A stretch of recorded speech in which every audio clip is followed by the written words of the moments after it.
अस्सलाम वालेकुम।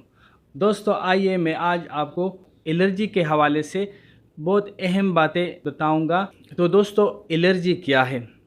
कुदरत ने इंसानी जिस्म को एक बहुत मौसर दिफाई निज़ाम से नवाजा है जो कि हमें बहुत सी बीमारियों और नुकसानदेह असरात से महफूज रखता है। लेकिन कभी कभार ये निज़ाम कुछ ऐसी अशिया के ख़िलाफ़ अमल में आ जाता है जो कि नुकसानदेह तो नहीं होती, लेकिन दिफाई निज़ाम का बेजाय अमल मरीज़ को नुकसान पहुँचाता है।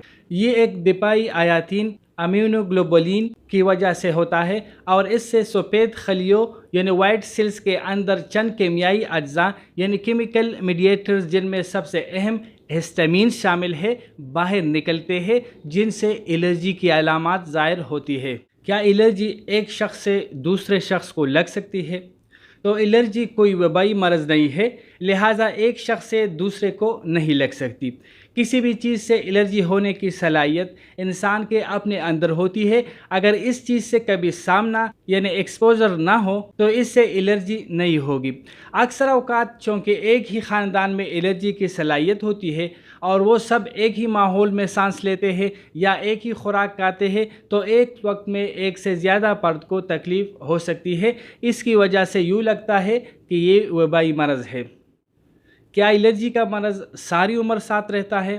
तो एलर्जी मुख्तलिफ़ अक़साम यानी इंसान की ज़िंदगी में मुख्तलिफ़ अवकात पर नुमायाँ होती है। मसलन बच्चों में जिल्द की एलर्जी और सांस की एलर्जी अक्सर देखने में आती है।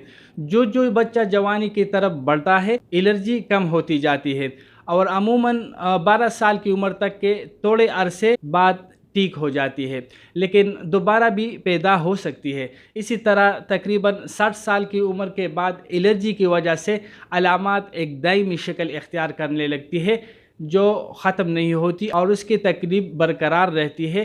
एलर्जी की अलामात उस वक्त भी ज़्यादा नुमायाँ होने लगती है जब मरीज़ पर जिस्मानी या ज़हनी दबाव बढ़ जाए, मसलन ज़िज की या बीमारी के दौरान या किसी ज़हनी परेशानी के वक्त में भी एलर्जी का मरज़ ज़्यादा होता है।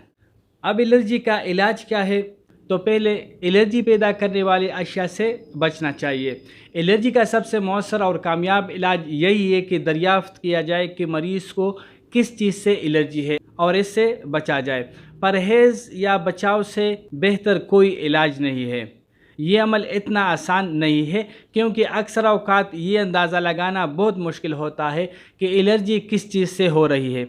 अगर पता चल जाए तो फिर परहेज़ भी मुमकिन है, लेकिन बचना भी हमेशा मुमकिन नहीं। मसलन अगर किसी शख्स को धूल के ज़र्रात से एलर्जी है तो वो जहाँ भी सांस लेगा वो ज़र्रात मौजूद होंगे। अलबत्ता कुछ हिदायत मैं आपको बता रहा हूँ जिससे सांस में एलर्जी पैदा करने वाले ज़र्रात को कम किया जा सकता है। ये अवामिल ख़ास तौर पर उस सूरत में बहुत मुफीद है अगर एलर्जी किसी ख़ास पौधे के पोलन से हो और वो मौसमी हो या गर्द गुबार हो, तो फिर आपको इन हिदायत पर अमल करना चाहिए।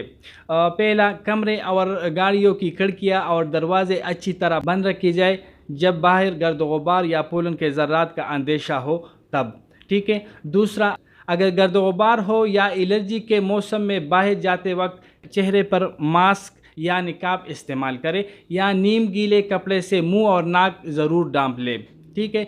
तीसरा, अगर सोने वाले कमरे यानी बेडरूम में कालीन या दरी बिछाई हो तो उसे निकाल दें। अगर ये मुमकिन ना हो तो एक ताकतवर वैक्यूम क्लीनर से हर दूसरे दिन ज़रूर साफ़ करें क्योंकि कमरे में सबसे ज़्यादा धुआं और गर्दान ही इसी में होती है, ठीक है। चौथा, हवा में नमी भी मुनासिब होनी चाहिए। ज़्यादा नमी या ज़्यादा खुश्की से सांस की तकलीफ़ बढ़ जाती है। इसके अलावा इन सब हिफाजती इक़दामात के साथ साथ अद्वियात का इस्तेमाल भी डॉक्टर की हिदायत के मुताबिक जारी रखें, ठीक है। तो आइए अब एलर्जी की दवाइयों के बारे में बात करते हैं। अगर हिफाजती इक़दामात के बावजूद तकलीफ़ बरकरार रहे तो दवाओं का इस्तेमाल ज़रूरी हो जाता है। एलर्जी के इलाज के लिए दो किस्म की दवाई मौजूद है। एक वो जो एलर्जी पैदा होने से पहले बचाव के लिए ली जाए और दूसरी वो जो एलर्जी हो जाने के बाद इसके इलाज के लिए, ठीक है। याद रहे कि एलर्जी से बचाव की दवाएं एलर्जी के मौसम शुरू होने से 2-3 हफ्ते पहले शुरू करना ज़रूरी है। अपने डॉक्टर के मशवरे के मुताबिक अगर एलर्जी से बचाव की अद्वियात बर वक़्त शुरू कर दी जाए तो इनसे न सिर्फ ہلکی پھلکی تکلیف سے نجات مل سکتی ہے، بلکہ تکلیف کی شدت میں کمی واقع ہو سکتی ہے اور دوسری دواؤں کی ضرورت میں بھی کمی واقع ہوتی ہے۔ اگر پھر بھی تکلیف ہو جائے تو الرجی کے علاج کی دوائیں، جنہیں ہم اینٹی ہسٹامین کہتے ہیں، الرجی کی تکلیف کو روکنے اور ٹھیک کرنے کے لیے مفید ہے۔ اس کے علاوہ الرجی کا کوئی مستقل علاج نہیں ہے۔